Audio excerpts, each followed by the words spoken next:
शनिश्चरवार सौण शास्त विचार।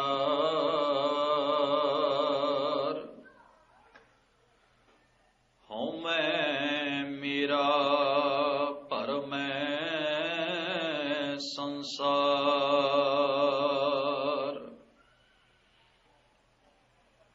मन मुख अंधा दूजै पाए।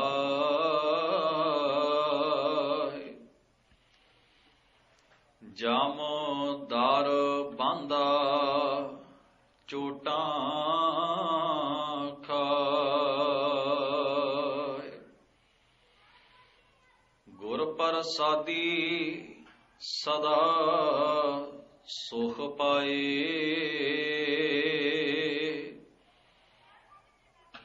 सच करनी साच लिव लाए। सतगुर सेवै से वड भागी। हौमै मार सच लिव लागी। तेरे रंग राते सहज सुभाए।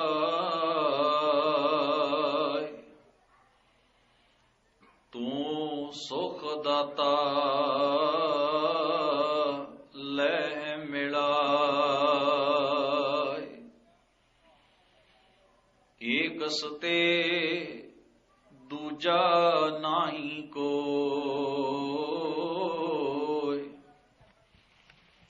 गुरमुख बूझै सोझी होय। 15 थिती तै 7 वार।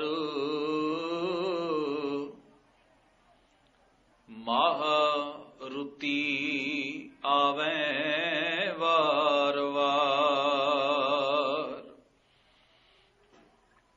दिनस रैण तिवैं संसार।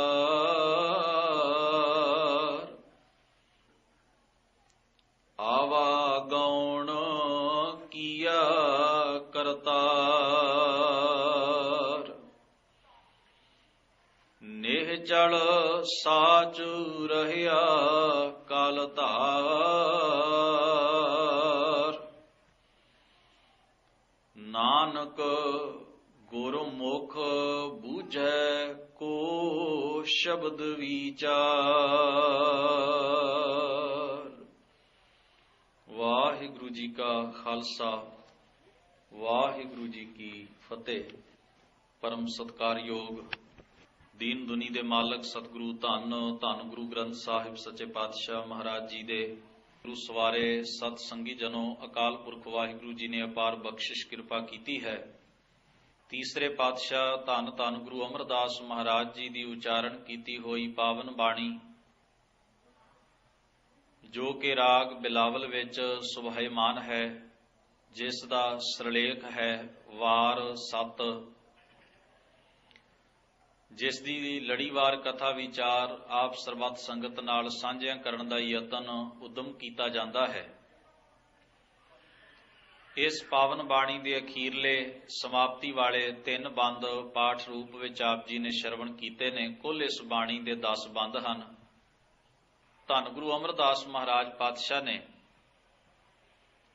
हर एक हफ्ते दे सप्ताह दे हर एक दिन का जिक्र करके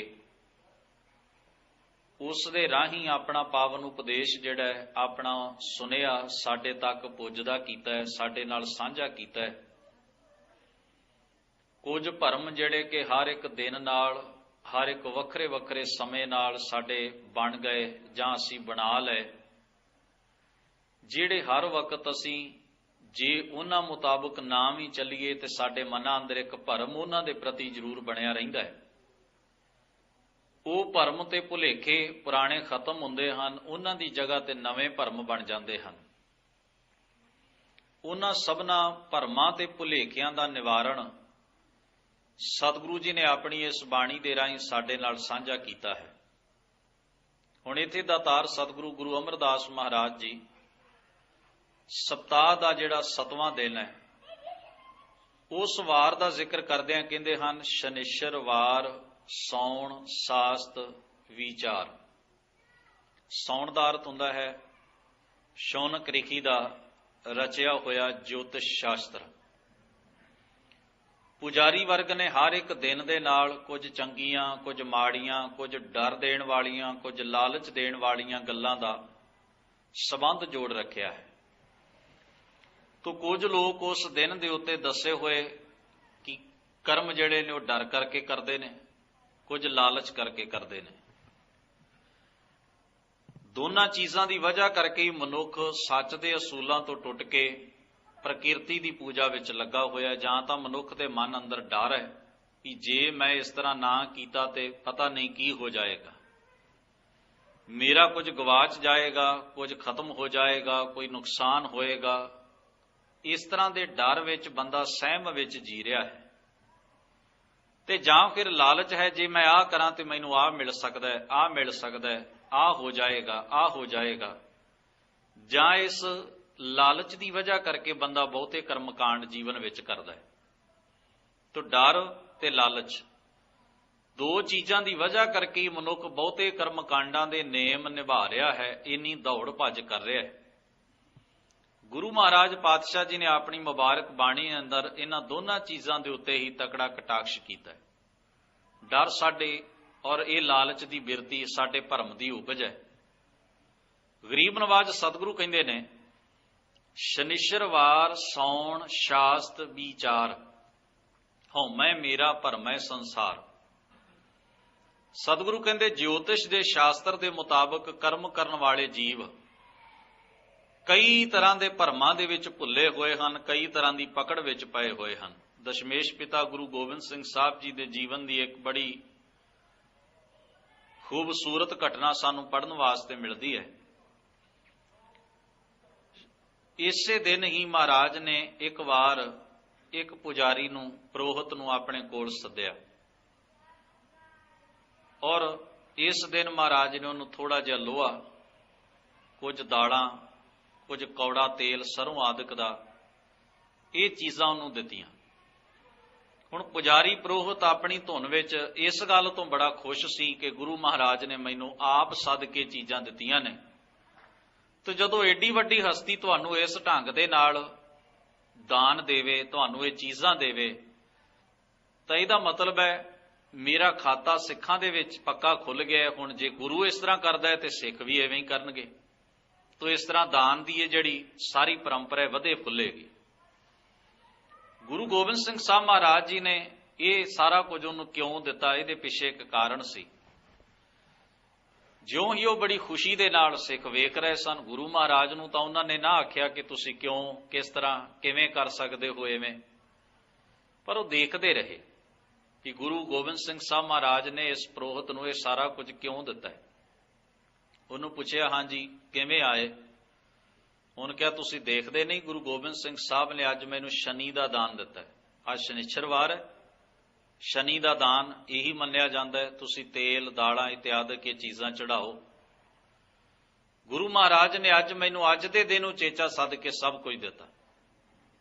ਉਹਨਾਂ ਨੇ ਪੁੱਛ ਲਿਆ, ਸੰਵਾਦ ਵਿਚਾਰ ਆਪਸ ਵਿੱਚ ਹੋਣ ਲੱਗ ਪਿਆ। ਕਹਿਣ ਲੱਗੇ ਵੀ ਇਹ ਕਿਉਂ ਦੇਈਦਾ?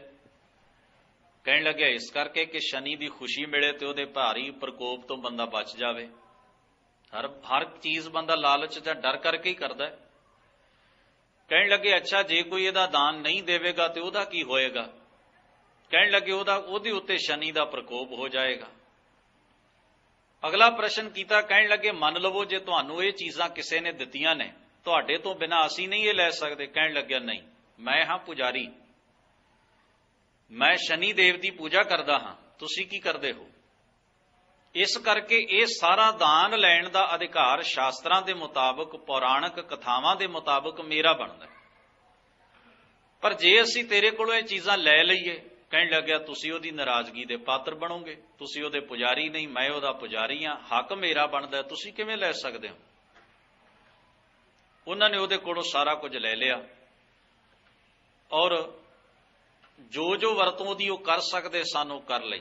ਕਈਆਂ ਨੇ ਤਾਂ ਇਤਿਹਾਸ ਵਿੱਚ ਇਹ ਵੀ ਲਿਖਿਆ ਕਿ ਉਸ ਦਾਲ ਦੇ ਵੜੇ ਪਕਾ ਕੇ ਉਸ ਤੇਲ ਦੇ ਵਿੱਚ ਉਹਨਾਂ ਲੰਗਰ ਵਿੱਚ ਵਰਤਾ ਦਿੱਤੇ। ਲੋਹਾ ਜਿਹੜਾ ਸੀ ਉਹ ਜਿਹੜਾ ਕੋਲ ਇੱਕ ਦੇਸੀ ਕਾਰਖਾਨਾ ਲੱਗਾ ਹੋਇਆ ਸੀ ਜਿੱਥੇ ਸ਼ਸਤਰ ਢਲਦੇ ਸਨ ਉੱਥੇ ਪਹੁੰਚਾ ਦਿੱਤਾ ਗਿਆ ਵੀ ਇਹਦੇ ਕੜੇ ਤੇ ਹੋਰ ਚੀਜ਼ਾਂ ਬਣਾ ਲਈਆਂ ਜਾਣ। ਗੁਰੂ ਮਹਾਰਾਜ ਪਾਤਸ਼ਾਹ ਕੋਲੋਂ ਪ੍ਰੋਹਤ ਜਾਂਦਾ ਹੈ ਵੀ ਅਜੀਬ ਗੱਲ ਹੈ, ਗੁਰੂ ਦਾਨ ਦਿੰਦਾ ਹੈ, ਸਿੱਖ ਵਾਪਸ ਲੈ ਲੈਂਦੇ ਹਨ, ਇਹ ਕੈਸਾ ਮੇਰੇ ਨਾਲ ਇਸ ਜਗ੍ਹਾ ਤੇ ਮਜ਼ਾਕ ਹੋ ਰਿਹਾ ਹੈ। ਗਰੀਬ ਨਵਾਜ ਸਤਿਗੁਰੂ ਮਹਾਰਾਜ ਨੂੰ ਉਹਨੇ ਜਾ ਕੇ ਦੱਸਿਆ। ਸਤਿਗੁਰੂ ਨੇ ਸੰਬੰਧਿਤ ਸਿੱਖਾਂ ਨੂੰ ਸੱਦਿਆ ਵੀ ਕਿਉਂ ਇਸ ਕੋਲੋਂ ਸਾਰਾ ਕੁਝ ਵਾਪਸ ਲਿਆ।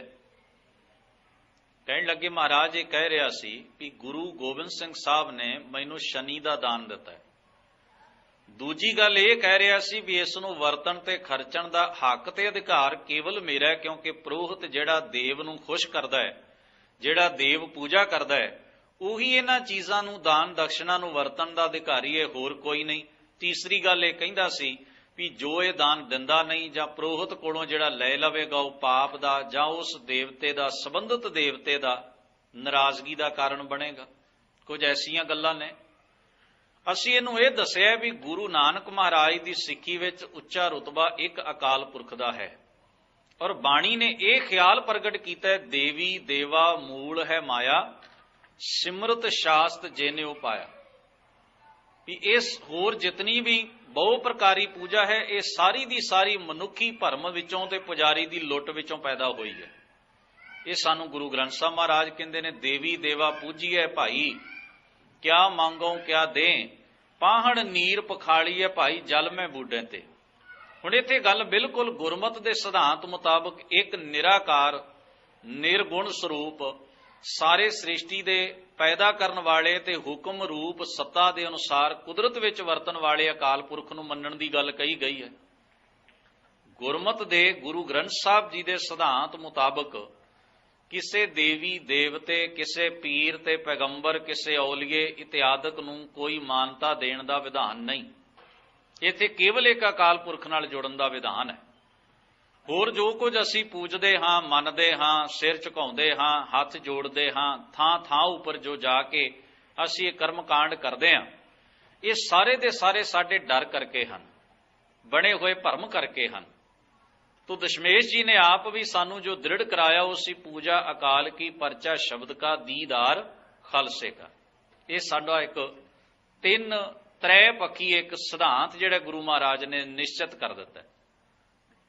गरीब नवाज सतगुरु गुरु गोबिंद सिंह साहब महाराज उन्हां कोलों सुनते ने आख्या तुसां उहदा कीता की उस समान दा।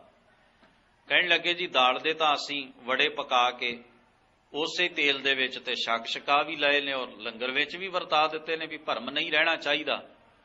तो जिहड़ा लोहा सी वो असीं कारखाने विच भेज दिता है जिथे उहदे शस्त्र घड़े जाणगे कड़े बनणगे और होर इत्यादि चीज़ां लोड़ींदियां बन जाणगियां। महाराज ने आख्या तुहानूं खौफ तुहानूं डर नहीं किसे दा, किसे देवते दा दान तुसीं वरत लवो तुहाडे अंदर भय नहीं आउंदा। कहण लगे महाराज तुसी आप ही ते अपनी संगत राही ये मत दृढ़ कराया कि डरिए तां डर होवे होर डर डर डरना मन का शोर। ते नाल रोज असी ये बाणी भी पढ़ते हैं निरभौ जपै सगल भौ मिटै प्रभ किरपा ते प्राणी छुटै। भय तां उस करते दा होना चाहिए मनुख दे मन अंदर, डर तां उस अकाल पुरख दा अदब मन विच चाहिए। बाकी संसार दी उस तो बिना किहड़ी ताकत है जिहड़ी कायनात नूं चला रही है। ये तां साडे अंदर दे भय हन, साडे अंदर दे भरम हन जिहड़े असीं पाल के बैठदे हां। हजूर महाराज ने उन्हां सिखां नूं शाबाश दित्ती। रोहत नूं ओहदी खेचल दा जो कुछ सी ओह दे के तोरिया ते आख्या असीं ते अपने सिखां नूं ये निरखण ते परखण की कोशिश कर रहे सां भी किते ये लकीर दे फकीर ही ते नहीं भी गुरु ने कीता ते असीं भी कर दईए कि इन्हां दे अंदर जो शब्द सिद्धांत ते विवेक बुद्ध पैदा की गई है जिहड़ा इन्हां नूं राह दिता गया उन्होंने भी मनते ने फॉलो करते ने कि नहीं करते, बहुत वड्डी गल है। इस तरह पातशाह ने अपने जीवन विच कई बार कौतक रचिया, जिवें दादू द्वारे ते जाके अपना तीर जमीन ते छुआउणा ते मस्तक नूं छुआ लेना। ये दरअसल सिख की सुरत नूं परखण दा एक ढंग है ਵੀ ਕੇਵਲ ਮੇਰੇ ਵੱਲ ਵੇਖ ਕੇ ਮੈਨੂੰ ਫੋਲੋ ਕਰਦਾ ਹੈ ਕਿ ਜਾਂ ਇਹਦੇ ਅੰਦਰ ਵੀ ਕੋਈ ਗੁਰਮਤ ਦਾ ਵਿਚਾਰ ਉਜਾਗਰ ਹੈ, ਅੰਦਰ ਵੀ ਕੋਈ ਚਾਨਣ ਹੈ ਕਿ ਨਹੀਂ ਹੈ। ਹੁਣ ਤੁਸੀਂ ਅੰਦਾਜ਼ਾ ਲਾ ਕੇ ਵੇਖੋ, ਜਿੱਥੇ ਅੰਦਰ ਗੁਰਮਤ ਦਾ ਚਾਨਣ ਹੋਏਗਾ ਉੱਥੇ ਇਹ ਗੱਲਾਂ ਨਹੀਂ ਹੋਣਗੀਆਂ ਵੀ ਮੇਰਾ ਆਗੂ ਆਹ ਕਰ ਰਿਹਾ ਤੇ ਮੈਂ ਵੀ ਉਹੀ ਕਰਾਂ। ਮਗਰ ਵਾਲਾ ਬੰਦਾ ਉਹੀ ਕਰੇਗਾ ਜੋ ਗੁਰਮਤ ਮੁਤਾਬਕ ਸਹੀ ਹੋਏਗਾ। ਇੱਕ ਦੂਸਰੇ ਵੱਲ ਦੇਖ ਕੇ ਚੱਲਣਾ ਇੱਕ ਸੰਸਾਰ ਦੀ ਆਦਤ ਹੈ। ਦੇਖਾ ਦੇਖੀ ਸਭ ਕਰੇ, ਮਨਮੁਖ ਬੂਝ ਨਾ ਪਾਏ। ਤੁਸੀਂ ਹੈਰਾਨ ਹੋਵੋਗੇ, ਇੱਕ ਜਗ੍ਹਾ ਦੇ ਉੱਤੇ ਜੋ ਕੋਈ ਕਰਮਕਾਂਡ ਹੋ ਰਿਹਾ ਨਾ, ਤੁਸੀਂ ਉਸ ਇੱਕ ਬੰਦੇ ਨੂੰ ਪਾਸੇ ਕਰਕੇ ਪੁੱਛੋ ਵੀ ਕਿਉਂ ਕਰ ਰਹੇ ਹੋ, ਉਹ ਕਹਿਣਗੇ ਜੀ ਸਾਰੇ ਹੀ ਕਰ ਰਹੇ ਨੇ, ਮੈਂ ਇਕੱਲਾ ਕਰ ਰਿਹਾ। ਯਾਨੀ ਕਿ ਇਸ ਕਰਕੇ ਹੋ ਰਿਹਾ ਵੀ ਬਾਕੀ ਸਾਰੇ ਕਰ ਰਹੇ ਨੇ। ਹੁਣ ਤੁਸੀਂ ਉਹਨੂੰ ਛੱਡ ਦਿਓ, ਦੂਜੇ ਬੰਦੇ ਨੂੰ ਪਾਸੇ ਲੈ ਆਓ, ਕਿਉਂ ਕਰ ਰਹੇ ਹੋ, ਉਹ ਕਹੇਗਾ ਬਾਕੀ ਸਾਰੇ ਕਰ ਰਹੇ ਨੇ, ਉਹ ਕਮਲੇ ਨੇ। ਹਰ ਬੰਦੇ ਦੀ ਸਟੇਟਮੈਂਟ ਇਹੀ ਹੁੰਦੀ ਹੈ ਕਿ ਬਾਕੀ ਕਰ ਰਹੇ ਨੇ, ਮੈਂ ਕਿਤੇ ਇਕੱਲਾ ਕਰ ਰਿਹਾ। ਇਹਦਾ ਮਤਲਬ ਅਸੀਂ ਸਾਰੇ ਇੱਕ ਦੂਜੇ ਤੋਂ ਪ੍ਰਭਾਵਿਤ ਹੋ ਕੇ ਹੀ ਕੰਮ ਕਰੀ ਜਾ ਰਹੇ ਹਾਂ। ਬਹੁਤਾਤ ਦੇਖਾ ਦੇਖੀ ਦਾ ਰੁਝਾਨ ਇਸੇ ਗੱਲ ਤੋਂ ਹੀ ਅੱਗੇ ਵਧ ਗਿਆ।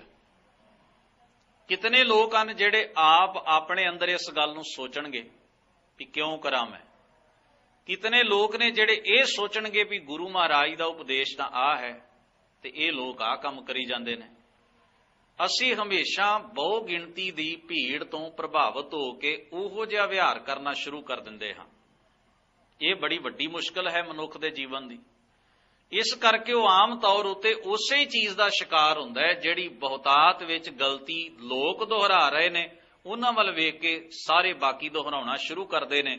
ਤੋ ਇੱਕ ਕਿਸਮ ਦੀ ਭੇਡ ਚਾਲ ਜਿਹੜੀ ਹੈ ਸੰਸਾਰ ਵਿੱਚ ਵਹਿਮਾਂ ਭਰਮਾਂ ਤੇ ਅੰਧ ਵਿਸ਼ਵਾਸਾਂ ਦੀ ਸ਼ੁਰੂ ਹੋ ਜਾਂਦੀ ਹੈ।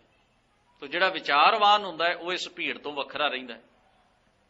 ਮਹਾਤਮਾ ਬੁੱਧ ਨੂੰ ਇੱਕ ਵਾਰ ਉਹਨਾਂ ਦੇ ਸੇਵਕ ਆਨੰਦ ਨੇ ਪੁੱਛਿਆ, ਕਮਾਲ ਦੀ ਖੇਡ ਹੈ, ਜਿਤਨੇ ਲੋਕ ਤੁਸੀਂ ਜਗਾਉਣ ਦੀ ਕੋਸ਼ਿਸ਼ ਕਰਦੇ ਹੋ, ਮੈਂ ਕਦੇ ਇੰਨੀ ਵੱਡੀ ਭੀੜ ਤੁਹਾਡੇ ਮਗਰ ਨਹੀਂ ਵੇਖੀ। ਜਿਹੜੇ ਲੋਕ ਅੰਧ ਵਿਸ਼ਵਾਸਾਂ ਵਿੱਚ ਪਾ ਰਹੇ ਨੇ, ਗੁੰਮਰਾਹ ਕਰ ਰਹੇ ਨੇ, ਲੁੱਟ ਰਹੇ ਨੇ ਲੋਕਾਂ ਨੂੰ, ਉਹਨਾਂ ਮਗਰ ਭੀੜਾਂ ਦੀਆਂ ਭੀੜਾਂ ਇਕੱਠੀਆਂ ਹੋਈਆਂ ਨੇ ਜਿੱਥੋਂ ਕੋਈ ਜੀਵਨ ਦਾ ਸੱਚ ਨਹੀਂ ਮਿਲਣਾ। ਤੁਸੀਂ ਲੋਕਾਂ ਨੂੰ ਜਗਾਉਣ ਦੀ ਕੋਸ਼ਿਸ਼ ਕਰਦੇ ਹੋ, ਤੁਹਾਡੇ ਮਗਰ ਇੰਨੀ ਭੀੜ ਕਿਉਂ ਨਹੀਂ? ਮੈਨੂੰ ਬਾਰ-ਬਾਰ ਇਹ ਗੱਲ ਟੁੰਬਦੀ ਤੇ ਦੁਖੀ ਕਰਦੀ ਹੈ। ਕਹਿੰਦੇ ਨੇ ਬੁੱਧ ਮੁਸਕਰਾਇਆ ਤੇ ਆਪਣੇ ਸੇਵਕ ਨੂੰ ਆਨੰਦ ਨੂੰ ਉਹਨੇ ਜਵਾਬ ਦਿੱਤਾ। ਕਹਿਣ ਲੱਗਾ ਇੱਕ ਗੱਲ ਹਮੇਸ਼ਾ ਪੱਲੇ ਬੰਨ੍ਹ ਕੇ ਰੱਖਣੀ, ਸਿਆਣੇ ਲੋਕਾਂ ਦੀਆਂ ਬਹੁਤੀਆਂ ਭੀੜਾਂ ਨਹੀਂ ਹੁੰਦੀਆਂ ਤੇ ਬਹੁਤੀ ਭੀੜ ਦੇ ਵਿੱਚ ਹਮੇਸ਼ਾ ਸਿਆਣਪ ਦੀ ਘਾਟ ਹੁੰਦੀ ਹੈ। ਭੀੜ ਦਾ ਕੀ ਹੈ? ਜਿਸ ਵੀ ਬੇਸ ਉਤੇ ਚਾਰ ਲੋਕ ਇਕੱਠੇ ਹੋਣਗੇ ਉਹਨਾਂ ਵੱਲ ਵੇਖ ਕੇ ਚਾਰ ਹੋਰ ਇਕੱਠੇ ਹੋ ਜਾਣਗੇ, ਪਰ ਉਹਨਾਂ ਸਭਨਾਂ ਦੇ ਵਿੱਚ ਵਿਚਾਰਵਾਨ ਕਿੰਨੇ ਹੁੰਦੇ ਨੇ, ਵਿਵੇਕਸ਼ੀਲ ਬੁੱਧੀ ਵਾਲੇ ਕਿੰਨੇ ਹਨ? ਤੁਸੀਂ ਵੇਖੋ ਜਿਨ੍ਹਾਂ ਥਾਵਾਂ ਤੇ ਕਰਮਕਾਂਡ ਦੀ ਭਰਮਾਰ ਹੈ, ਬੰਦੇ 'ਚ ਬੰਦਾ ਵੱਜ ਰਿਹਾ। ਗੌਰ ਕਰਕੇ ਵੇਖਣਾ, ਜਿੱਥੇ ਵੱਧ ਭਰਮ ਪਾਏ ਜਾਣਗੇ, ਅੰਧ ਵਿਸ਼ਵਾਸ ਪਾਏ ਜਾਣਗੇ, ਵਹਿਮ ਭਰਮ ਫੈਲਾਇਆ ਜਾਏਗਾ, ਉੱਥੇ ਬੈਠਣ ਨੂੰ ਵੀ ਥਾਂ ਨਹੀਂ ਮਿਲੇਗੀ। ਇਹ ਅੰਤਰ ਹੈ, ਕਿਉਂਕਿ ਚਲਾਕ ਧਾਰਮਿਕ ਲੋਕ ਲੋਕਾਂ ਦੇ ਹਿਸਾਬ ਨਾਲ ਹੀ ਧਰਮ ਪ੍ਰਚਾਰਦੇ ਨੇ। ਧਰਮ ਦੀ ਅਸਲ ਰਿਐਲਿਟੀ, ਸਚਾਈ ਜੋ ਗੁਰੂ ਗ੍ਰੰਥ ਸਾਹਿਬ ਕਹਿੰਦੇ ਨੇ, ਉਹਨੂੰ ਉਹਦੇ ਹਿਸਾਬ ਨਾਲ ਉਹ ਚਾਨਣ ਨਹੀਂ ਦੇਣਗੇ। ਉਹਨਾਂ ਨੇ ਵੇਖਣਾ ਹੈ ਜੀ ਆਹ ਬੰਦਾ ਆਹ ਕਰਦਾ, ਇਹਨੂੰ ਇਹੋ ਜੀ ਡੋਜ਼ ਦੇ ਦਿਓ, ਇਹ ਖੁਸ਼ ਰਵੇ ਵੀ ਸਭ ਠੀਕ ਹੈ। ਕਿਸੇ ਨੂੰ ਇਹ ਨਹੀਂ ਕਹਿਣਾ ਵੀ ਆਹ ਗੁਰਮਤ ਹੈ, ਆਹ ਮਨਮਤ ਹੈ। ਠੀਕ ਹੈ, ਜੇ ਮਨਮਤ ਕਰਦਾ ਉਹਨੂੰ ਕਹਿਣਾ ਠੀਕ ਹੈ, ਤੂੰ ਗੁਰਮਤ ਹੀ ਕਰ ਰਿਹਾ, ਤੂੰ ਗੁਰੂ ਦੇ ਦਰ ਤੇ ਤੂੰ ਵੀ ਕਬੂਲ ਹੈ। ਯਾਨੀ ਕਿ ਕਿਸੇ ਨੂੰ ਇਹ ਨਹੀਂ ਦੱਸਣਾ ਵੀ ਉਹ ਭੁਲੇਖੇ ਵਿੱਚ ਹੈ। ਜਿਸ ਨੂੰ ਤੁਸੀਂ ਇਹ ਕਹੋਗੇ ਵੀ ਤੂੰ ਭੁਲੇਖੇ ਵਿੱਚ ਹੈ, ਉਹ ਨਾਰਾਜ਼ ਹੋ ਸਕਦਾ ਹੈ, ਟੁੱਟ ਸਕਦਾ ਹੈ। ਇਹ ਕੰਮ ਆਪਾਂ ਹੋਣ ਨਹੀਂ ਦੇਣਾ। ਹੁਣ ਗੌਰ ਕਰਨਾ, ਇਸ ਨੁਕਤੇ ਦੇ ਨਾਂ ਦੇ ਉੱਤੇ ਵੀ ਜੀ ਅਸੀਂ ਇਹ ਲੋਕ ਤੋੜਨੇ ਨਹੀਂ ਆਪਣੇ ਨਾਲੋਂ। ਅਸੀਂ ਕਰਮਕਾਂਡ ਗੁਰਦੁਆਰਿਆਂ 'ਚ ਹੀ ਲਾਗੂ ਕਰ ਲਏ ਵੀ ਜੇ ਕਰਮਕਾਂਡ ਚਾਹੁੰਦੇ ਨੇ ਤੇ ਕਰ ਦਿਓ, ਕੀ ਫਰਕ ਪੈਂਦਾ? ਗੁਰਮਤ ਦਾ ਕੀ ਹੈ? ਗੁਰਮਤ ਗੁਰੂ ਗ੍ਰੰਥ ਸਾਹਿਬ ਮਹਾਰਾਜ ਨੇ ਸਾਡਾ ਕਿਹੜਾ ਹੱਥ ਫੜ ਲੈਣਾ ਕਰਮਕਾਂਡ ਕਰਦੇ ਆ? ਪਰ ਲੋਕ ਤਾਂ ਕਹਿ ਸਕਦੇ ਨੇ ਪੈਸਾ ਇਹਨਾਂ ਨੇ ਲਿਆਉਣਾ ਹੈ, ਭੀੜ ਇਹਨਾਂ ਨੇ ਜਟਾਉਣੀ ਹੈ, ਸਾਰਾ ਕੁਝ ਇਹਨਾਂ ਦੇ ਸਿਰ ਤੇ ਹੈ, ਵੋਟ ਬੈਂਕ ਇਹ ਨੇ, ਗੁਰਮਤ ਦਾ ਕੋਈ ਨਹੀਂ, ਚੱਲਦਾ ਹੀ ਹੈ। ਯਾਨੀ ਕਿ ਇਸ ਢੰਗ ਨਾਲ ਅਸੀਂ ਸਾਰੇ ਇੱਕ ਦੂਜੇ ਨੂੰ ਗੁੰਮਰਾਹ ਕਰਨ ਦੇ ਉੱਤੇ, ਧਾਰਮਿਕ ਲੋਕ ਵੀ ਤੇ ਆਮ ਲੋਕ ਵੀ ਇੱਕ ਦੂਸਰੇ ਨੂੰ ਧੋਖਾ ਦੇਣ ਉੱਤੇ ਤੁੱਲੇ ਹੋਏ ਨੇ। ਕੁਝ ਸਾਡੇ ਸਵਾਰਥ ਹੁੰਦੇ ਨੇ, ਕੁਝ ਲੋਕਾਂ ਦੇ ਸਵਾਰਥ ਹੁੰਦੇ ਨੇ। ਲੋਕ ਇਹ ਚਾਹੁੰਦੇ ਨੇ ਵੀ ਸਾਨੂੰ ਕੋਈ ਇਹ ਨਾ ਕਹੇ ਵੀ ਤੂੰ ਆਹ ਗਲਤ ਕੀਤਾ, ਤੇ ਸਾਨੂੰ ਇਹ ਹੁੰਦਾ ਵੀ ਅਸੀਂ ਕਾਹਨੂੰ ਲੋਕਾਂ ਨਾਲ ਲੁੱਝਣਾ। ਜਿਹੋ ਜਿਹਾ ਲੋਕ ਚਾਹੁੰਦੇ ਨੇ ਦੱਸੀ ਚੱਲੋ, ਸਭ ਖੁਸ਼ ਰਹਿਣਗੇ। ਇਹੀ ਅੜਚਣ ਹੈ ਸਭ ਤੋਂ ਵੱਡੀ। ਵੀ ਅਸੀਂ ਉੱਥੇ ਹੀ ਖਲੋਤੇ ਆ ਜਿੱਥੋਂ ਸਾਨੂੰ ਗੁਰੂ ਨਾਨਕ ਮਹਾਰਾਜ ਨੇ ਤੋਰਿਆ ਵੀ ਇੱਥੋਂ ਅੱਗੇ ਤੁਰੋ, ਆਹ ਕੰਮ ਸਹੀ ਨਹੀਂ। ਹੁਣ ਤੁਸੀਂ ਗੌਰ ਕਰਿਓ, ਧੰਨ ਗੁਰੂ ਗ੍ਰੰਥ ਸਾਹਿਬ ਮਹਾਰਾਜ ਦੀ ਮੁਬਾਰਕ ਬਾਣੀ ਦੇ ਵਿੱਚ ਕਾਜ਼ੀ ਦਾ ਨਾਮ ਲੈ ਕੇ ਕੁਝ ਗੱਲਾਂ ਕਹੀਆਂ ਨੇ, ਤੋਂ ਅਸੀਂ ਬੜੇ ਮਾਣ ਨਾਲ ਉਹ ਸੁਣਾਉਂਦੇ ਆ, ਆਪ ਸੁਣਦੇ ਹੋ। ਕੁਝ ਗੱਲਾਂ ਬ੍ਰਾਹਮਣ ਦਾ ਨਾਮ ਲੈ ਕੇ, ਕਿਉਂਕਿ ਉਹ ਉਸ ਧਰਮ ਦਾ ਪੁਜਾਰੀ ਸੀ, ਮੁਖੀ ਸੀ, ਉਹਨੂੰ ਗੱਲਾਂ ਕਹੀਆਂ। ਕੁਝ ਤੀਰਥਾਂ ਤੇ ਜਾਣ ਵਾਲੇ ਜਿਹੜੇ ਲੋਕ ਸਨ ਉਹਨਾਂ ਨੂੰ ਕਹੀਆਂ, ਸ਼ਰਧਾਲੂਆਂ ਨੂੰ। ਹੁਣ ਉਹ ਸਾਰੀਆਂ ਗੱਲਾਂ, ਕੁਝ ਜੋਗੀ ਨੂੰ ਕਹੀਆਂ। ਹੁਣ ਉਹ ਸਾਰੀਆਂ ਗੱਲਾਂ ਅਸੀਂ ਸੁਣਾਉਂਦੇ ਵੀ ਆ, ਤੁਸੀਂ ਸੁਣਦੇ ਵੀ ਹੋ। ਪਰ ਜੇ ਭਲਾ ਜੋਗੀ ਦੀ ਜਗ੍ਹਾ ਦੇ ਉੱਤੇ ਆਪਾਂ ਇੱਕ ਦੂਸਰੇ ਨੂੰ ਕਹਿਣਾ ਸ਼ੁਰੂ ਕਰੀਏ ਤੇ ਬੜੀ ਤਕਲੀਫ ਹੈ।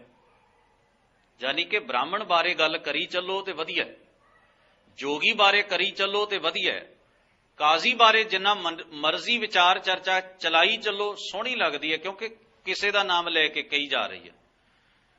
ਹੁਣ ਜੇ ਭਲਾ ਇਹ ਕਹੀਏ ਵੀ ਜਿਹੜੀ ਗੱਲ ਗੁਰੂ ਨਾਨਕ ਮਹਾਰਾਜ ਨੇ ਬ੍ਰਾਹਮਣ ਦਾ ਨਾਮ ਲੈ ਕੇ ਕਹੀ ਹੈ, ਕਾਜ਼ੀ ਦਾ ਨਾਮ ਲੈ ਕੇ ਕਹੀ ਹੈ, ਜੋਗੀ ਦਾ ਨਾਮ ਲੈ ਕੇ ਕਹੀ ਹੈ, ਸੰਨਿਆਸੀ ਦਾ ਨਾਮ ਲੈ ਕੇ ਕਹੀ ਹੈ, ਉਹ ਭਾਈ ਆਪਣੇ ਵਾਸਤੇ ਵੀ ਹੈ।